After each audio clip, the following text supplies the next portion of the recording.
Okay, guys, tonight we are checking out 6 most disturbing internet rabbit holes. I'm excited Spontaneous for human this. combustion. Hell, At around 8 a.m. already I'm scared. And I'm sorry to pause it already, y'all. But this used to scare me so bad as a kid when I first learned that you could just blow up, just out of nowhere. on July 2nd, 1951, a woman named Pansy Carpenter received a telegram. It was addressed to one of her tenants, a 67-year-old woman named Mary Hardy Reeser. She went to Reeser's apartment to deliver the telegram, but despite calling out to her multiple times, Pansy didn't receive any response. She tried to open the door, but the doorknob to Reeser's apartment was uncomfortably hot to the touch. Unsure of what to do next, Pansy called the police. After arriving on the scene, officers opened the door by force. However, what they saw behind that door would haunt them for the rest of their lives. Reeser was gone. In her place was a pile of ashes scattered across the floor. Upon closer inspection, officers found part of her left foot still wearing a slipper along with fragments of her backbone. I've seen that Even actual more bizarrely, picture. later reports mentioned that her skull had shrunk to the size of a teacup. What made the discovery even stranger was the condition of the apartment. The fire that had consumed Reeser's body was confined to a shockingly small area. The surrounding furniture remained untouched. In his report, St. Petersburg Police Chief J.R. Reichert stated, "We request any information or theories that could explain how a human body could be so destroyed and the fire confined to such a small area and so little damage done to the structure of the building and the furniture in the room not even scorched or damaged by smoke." Reeser's death became one of the most infamous cases of what is now referred to as spontaneous human combustion. This phenomenon describes cases where people seemingly ignite and burn to ashes without any external fuel source, leaving. He might go into this, but have they ever figured out how that happens? That's got to be like a supernatural kind of thing, right? Also, someone in chat said, Ripley's Believe It or Not taught me this like a million years ago. Yeah, same. I think that's where I first heard about this. Y'all want to know something funny about Ripley's Believe It or Not? You go to Ripley's Believe It or Not, half the shit in there is fake. They weren't lying in the title, believe it or not. Because half the shit is not even fucking real. Did y'all know that? Believe it or not. Yeah, for real. When I learned that, I was like, behind only a few remains, like a leg or a hand. A similar thing happened to physician John Irving Bentley in 1966, where the only thing left of him was the lower part of his right leg and the rest was burned to ashes. Later in 1979, another case made headlines. A 51-year-old woman named Beatrice Oski suffered from the same fate on Thanksgiving in a village in Bolingbrook, Illinois. And as absurd as the concept of humans unexplainably catching fire sounds, it's definitely not a hoax or legend. One of the earliest documented cases of spontaneous human combustion was recorded in 1746 when Paul Rowley wrote about the mysterious death of Countess Cornelia Zangari Bondi. Since then, dozens of similar incidents have been reported across the world. One of the recent examples of this phenomenon was in Sequoia County, Oklahoma in 2013. The cause of this house fire is still undetermined, where they found a man dead inside his home, but the sheriff says he isn't ruling out spontaneous human combustion as one of those causes. Investigators say this shit still happens? Fire lying on the kitchen floor, but the sheriff says there were only reports of smoke coming from the house. Fire investigators who have years of experience say they've never heard or seen anything like this before. I really would like to see the coroner's report on this one after it goes to the state crime lab. So, what's... They were all alcoholics, says Grimus. What if I just fucking burst into flames right now? I'm not an alcoholic. Maybe it's like the alcohol and like something in their system, and then the alcohol ignites in their body. going on? How could a human body that's around 60% water go up in flames? Of course, some theories lean into the bizarre, claiming phenomenon like poltergeist activity, lightning strikes, or even unexplained cosmic forces. There's even speculation about a mysterious subatomic particle called a pyrotron that allegedly ignites human bodies. But these ideas are for the most part easily dismissible. The people making these claims don't have any real evidence to back them up. That said, we can get some idea of what's going on after taking a closer look at all of the reported cases. And after sifting through most of them, I noticed some similarities between the victims. Notably, many of them were elderly and on the heavier side when it came to weight, had an unhealthy drinking or smoking problem, and a potential source of fire was nearby, like a burning stove or fireplace. Researchers have noticed these similarities as well and have proposed the wick effect theory. To understand this theory, think of how a candle works. When we light the wick on fire, it uses the wax surrounding it as fuel to burn for an extremely long time. So, according to the wick effect theory, something like this must have happened. The fire likely started from an external source like a lit cigarette or a spark from the fireplace igniting the victim's clothes. The person was either passed out from drinking or was too weak to immediately put the fire out. Or before the clothes could burn off, the fat stored in their bodies started acting like the wax in a candle, making them burn until there was nothing left.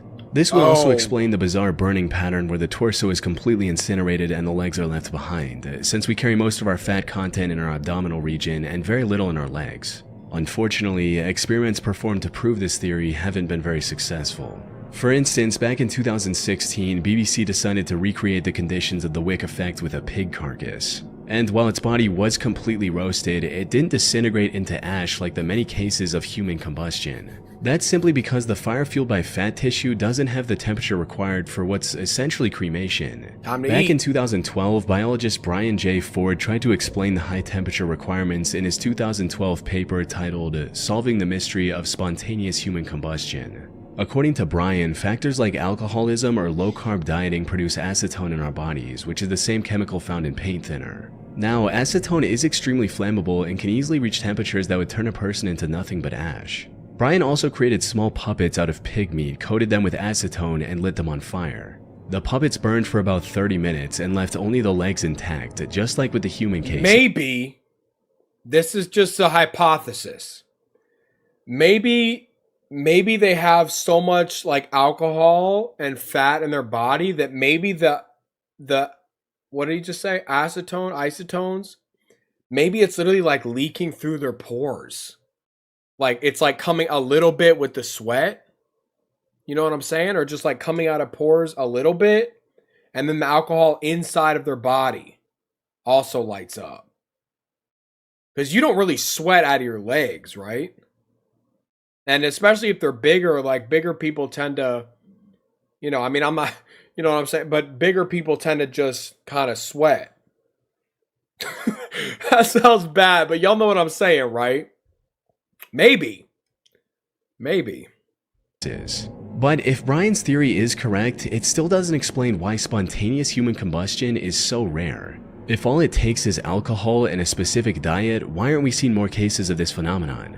Especially now that there are cameras everywhere. That's true. Unfortunately, we have no answer for that.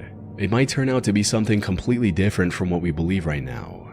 But this phenomenon of humans burning to ash without damaging their surroundings is real. And it's just a matter of time before someone uncovers the truth behind this disturbing rabbit hole.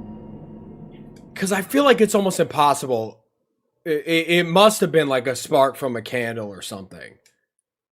Because like a mix of acetone, alcohol, and sweat, I don't know if that could just light a fire. You know what I'm saying? I mean, maybe. Before we move on, I wanted to take some time to a lot like publishing. So this security now collected with information from I also and elf in my failing scare is exposed identified leg. In 1995, the OKC bombing unidentified leg. What? In 1995, Oklahoma became the site of one of the deadliest acts of terrorism in American history. Amid the chaos and destruction, rescue workers made a strange and unsettling discovery: a single, unidentified leg buried in the rubble. What should have been just another piece of forensic evidence quickly spiraled into a chilling mystery, one that continues to raise questions long after investigators thought the case was closed. But to fully grasp how this one unidentified leg ties into the bigger plot, we first need to understand what happened that day.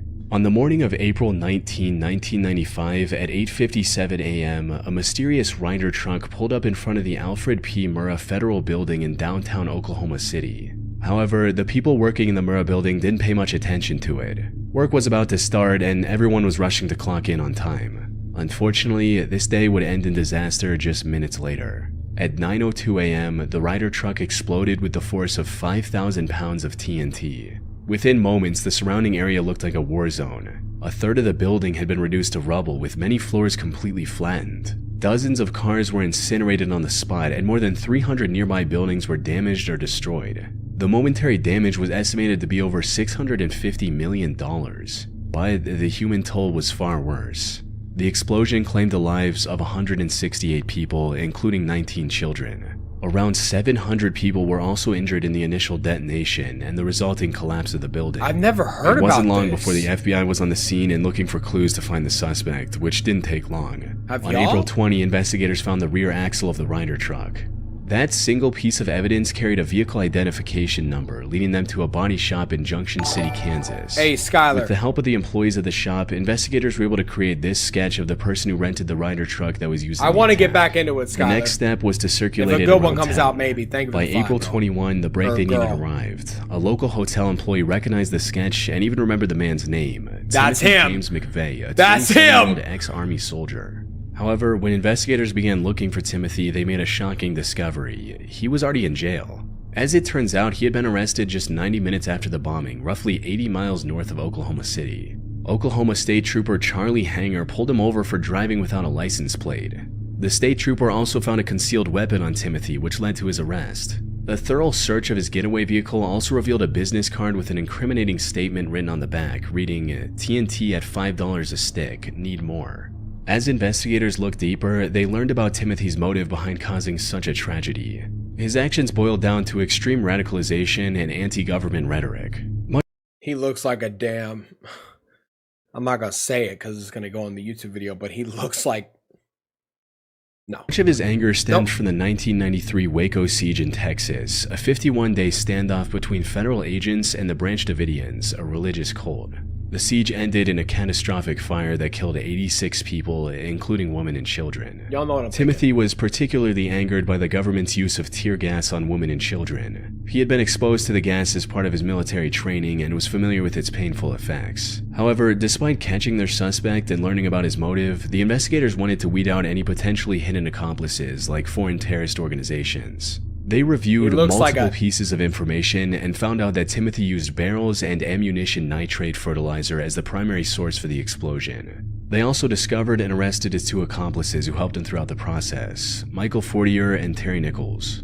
With their arrests, investigators believe the case had finally been cracked wide open. However, during the rescue efforts, the police encountered a new problem. Amid the rubble, they discovered an unidentified left leg. By this point, most of the victims had been accounted for and buried. The existence of this leg didn't make sense. Who did it belong to? Things became even more disturbing when the owner of the leg was identified as one of the victims, Lakeisha Levy, a member of the U.S. Air Force. However, when they exhumed her to place the leg where it belonged, the investigators were shocked to see that Lakeisha was already buried with two legs, a left and a right. Further investigation revealed that the unidentified leg did indeed belong to Lakeisha, and she had been mistakenly buried with one wrong leg. But this raised an even bigger question. Who was the owner of the leg Lakeisha was buried with? It has been nearly 30 years since the incident, and we still don't have an answer. A popular theory I came across was that the mysterious leg belonged to a second accomplice who came with Timothy and was mistakenly caught in the blast. This would be a viable theory if not for the fact that the investigators did not find any solid evidence pointing towards a second suspect being at the crime scene. But despite the lack of proof, the mystery has sparked some wild... I mean, maybe it was someone who just completely blew up. You know what I'm saying? Like, got obliterated. And maybe they weren't, like, maybe they didn't have a family, or maybe they didn't have someone who would look for them, you know, or account for them, and they're just gone. You know what I'm saying? That's kind of fucked. But that's honestly what I was thinking. Wild conspiracies. You see, there's a group of people who believe that the bombing was a government conspiracy to cleverly destroy investigative documentation regarding the Clintons and the Whitewater scandal. According to this theory, the mysterious leg belonged to the second accomplice who was working for the government. And the reason it hasn't been identified even after all these years is because it's part of a deliberate cover-up. But from what I've seen, this theory is a bit too far-fetched to be true. Think of it this way, if the people in power wanted to get rid of some documents, they had a million other, more suitable ways to accomplish this goal. Ones that didn't involve the tragic loss of so many lives. The more yeah, but you also got to keep in mind that the government doesn't give a fuck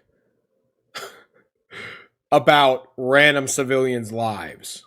Like, I'm sorry. Likely explanation for this mysterious leg is that it belonged to some undocumented homeless person who was near the building at the time of the incident. One Reddit user also backed this theory with a personal account stating, "I visited the area the day before with a coworker to get a search warrant from the US District Court and also visit the people in the Murrah building. I was there during the investigation as an investigator. There was a black homeless woman that panhandled in front of the Murrah building. Everyone in my office was convinced it was her. We had seen her many, many times. You'll never change any of our minds that the leg wasn't hers." However, we really don't know if this is true to this day, and we likely won't ever, as I highly doubt the FBI or the Oklahoma government would reopen the 30-year-old case and spend tons of money just to confirm or deny the theories floating on the internet.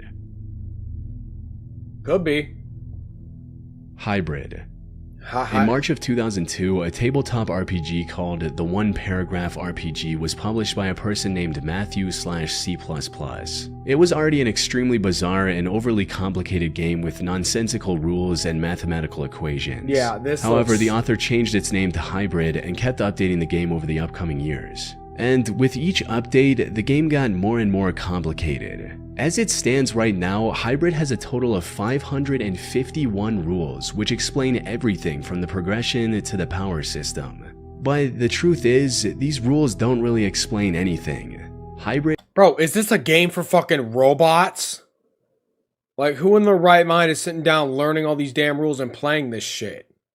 Is this a game for AI? It is a chaotic mishmash of disjointed ideas and concepts that fail to work together, leaving the game completely unplayable. Of course, the large number of rules is a massive deterrent for most people, not to mention the horrendous, headache-inducing color scheme of the website. But even those who actually spent the time to read and decipher these rules have come to the conclusion that the vast majority of Hybrid is utter nonsense. For example, Matthew included countless mathematical equations in the rule set, but solving these equations often requires abbreviations like C2, DP, and LP, none of which are ever defined in the game. To make matters worse, some of the equations themselves are entirely made up and don't even adhere to basic mathematical principles. New stream And idea? as if that wasn't enough, the game is also riddled with odd tangents like movie reviews and a brownie recipe in case the players got hungry while reading the rules. Now, some people have tried to rationalize Matthew's intent behind creating these pages of utter chaos and nonsense, seeing this as a genuine attempt from someone with zero knowledge of game design. However, given the sheer oddity of this whole thing, that doesn't seem to be the case, which leaves us with only two options to justify the existence of Hybrid. Not ending stream until we learn how to play Hybrid. Someone in chat said this looks like a game made for the fucking aliens. For starters, it's entirely possible that this whole thing is a massive troll. The author knows that 99% of his quote game doesn't make any sense and made it just to confuse people on the internet. Now, this could have been a plausible theory if not for the fact that Matthew kept working on it for years. The website hosting the game was shut down in 2009, but the author came back with a blog in 2016 and has continued the game since. Not even the most dedicated trolls have the time and energy to churn out so much gibberish for so many years. From what I've seen, the more likely option is that Hybrid is the life's work of a madman. Matthew is serious about creating the most complicated tabletop RPG ever. However, he's also suffering from some sort of mental illness, likely schizophrenia, which would explain everything from the random tangents, nonsense rules, and bizarre rants. In fact, the Hybrid RPG poses a striking resemblance to poorly planned comics by someone named Jack Masters, which I discussed in a previous video. Jack was also suffering from severe schizophrenia and created something just as bizarre as Hybrid. Sadly, given how long it's been going for at this point, I really doubt the author of Hybrid would ever come out and explain his situation and intentions in plain text.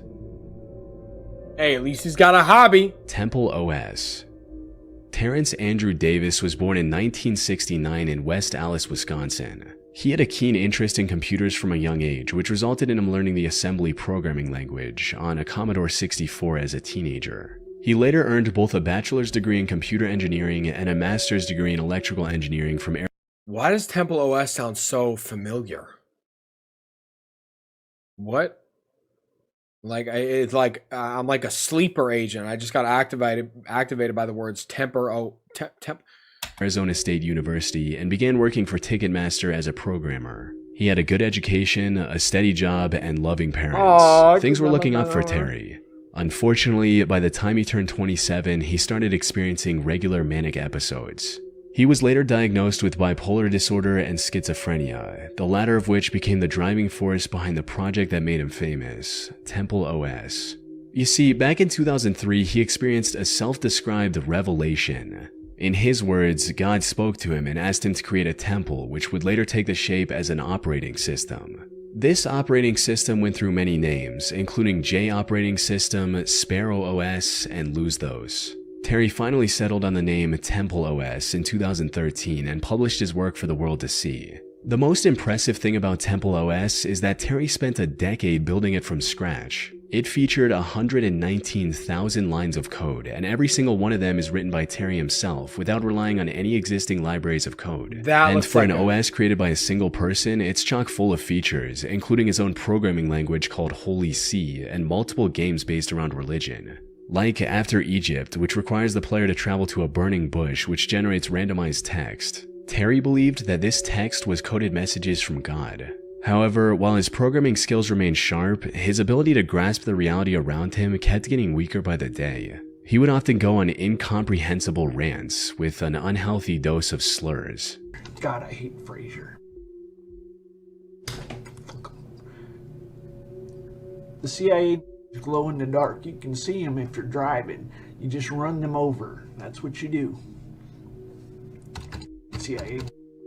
He often posted similar rants on his Twitter account as well. However, among the madness, he would sometimes become lucid and say some extremely profound statements. What's reality? I don't know. When my bird was looking at my computer monitor, I thought, that bird has no idea what he's looking at. And yet, what does the bird do? Does he panic? No, he can't really panic. He just does the best he can. Is he able to live in a world where he's so ignorant? Well, he doesn't really have a choice. The bird is okay even though he doesn't understand the world. You're that bird looking at the monitor, and you're thinking to yourself, I can figure this out. Maybe you have some bird ideas. Maybe that's the best you can do. Unfortunately, I'm about to have a existential crisis. He was spitting right there. He was spitting.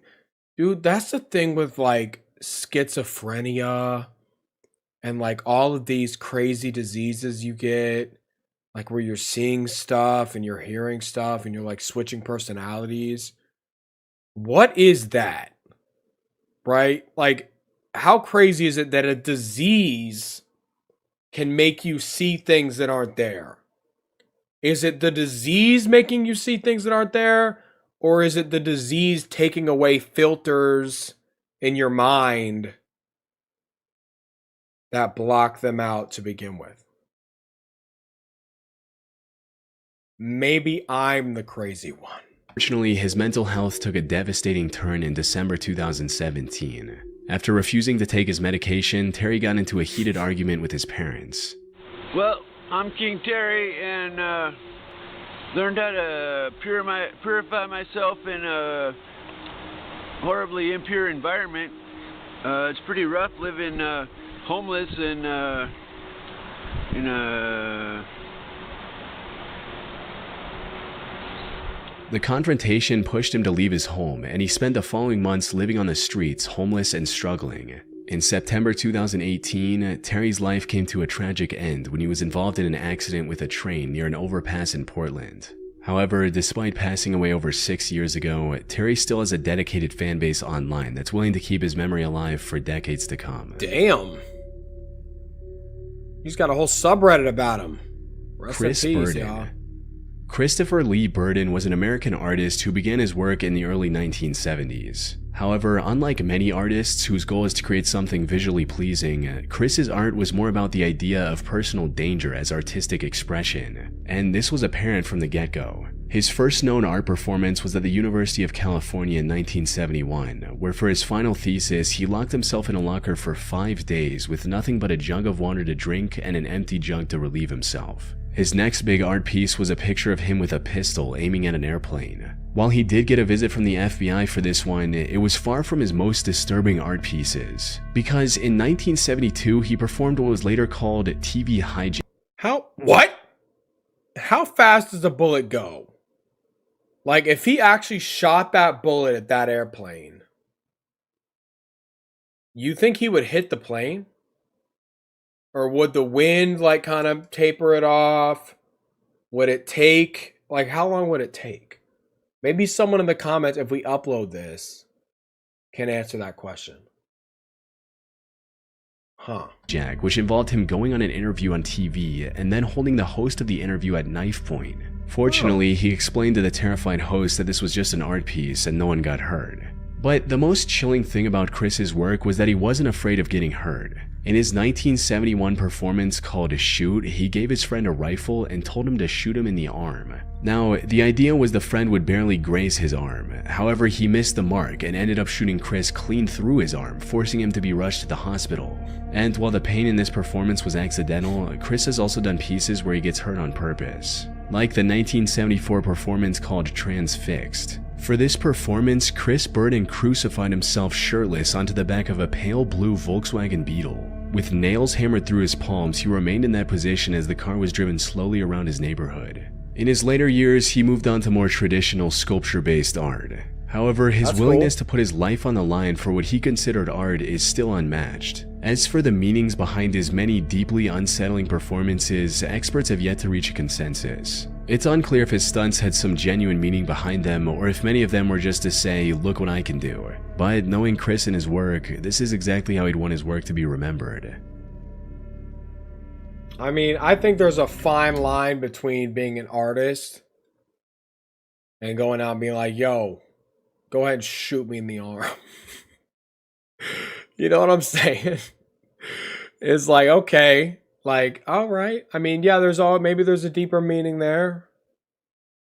I don't know if I buy it though. The Luna Park fire. On June 9th, 1979, at around 10 p.m., Sydney authorities received a call that would change the lives of many people forever. The ghost train ride at Luna Park was on fire, and dozens of people were stuck inside. The ghost train's signature feature was its dimly lit, winding tunnel, where riders were surrounded by special effects, including an imitation fire. For many inside, the flames ahead looked like a part of the ride, a harmless illusion meant to thrill. But as they would soon learn, this fire wasn't part of the attraction. And by the time they realized the danger, it was too late.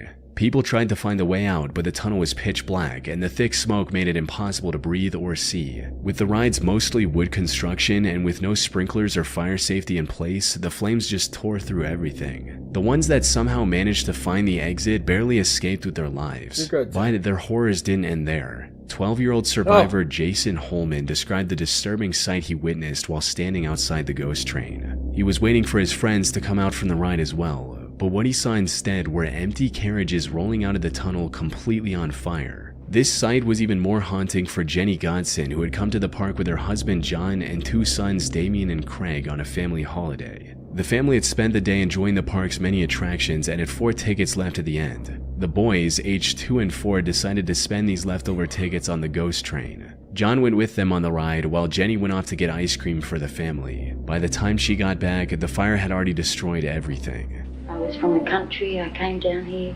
They could use that ice cream too, that's the fucked up part. A night with my family, and my whole world just sort of fell to pieces. Fire trucks rushed to the scene and spent hours trying to prevent it from spreading further. And while they managed to stop it before the whole park burned to the ground, it was already too late. In total, the fire had claimed the lives of 7 victims, 6 of which were children. The ride also featured several life-size figures dressed up as ghosts. And when rescuers found these 7 victims, their bodies were so badly burned that paramedics found it difficult to distinguish them from the burned mannequins. Given the unexpected nature of this fire, most people thought that it was arson. However, lead detective Doug Knight quickly shut down any speculation and claimed that it was nothing more than an unfortunate accident. We're now satisfied that the fire was as a result of an electrical fault within the building. Now, I have seen many paranormal theories that try to explain the fire. For instance, some believe that since the ride was themed after ghosts, it resulted in actual ghosts gathering there in its tunnels and causing a fire. One of the victims, Damien Godson, also took this picture with a cowman earlier in the day, sparking the speculation that this mysterious masked man was the one who caused the fire, when in reality he was likely nothing more than a mascot. The true cause of the Luna Park tragedy, however, is much scarier than any ghost or creepy cowman. It's human greed. You see, Detective Doug Knight ordered the demolition and cleaning of the site less than 12 hours after the fire was put out. Even if they had absolute proof that it was an accident, this was still highly unusual and extremely suspicious. However, the police stuck by their statement that the fire was caused by an electrical fault in the ride's building. 8 years later, in 1987, Australia's National Crime Authority reopened the investigation and discovered that the previous investigations were ineffective and inadequate. However, despite this revelation, the Luna Park case would remain a mystery for another 34 years. In 2021, journalist Caro Meldrum Hanna investigated the case and uncovered previously hidden evidence, including several key witness statements. According to Caro, the police went to great lengths to hide statements from people who mentioned smelling highly flammable kerosene before the fire broke out.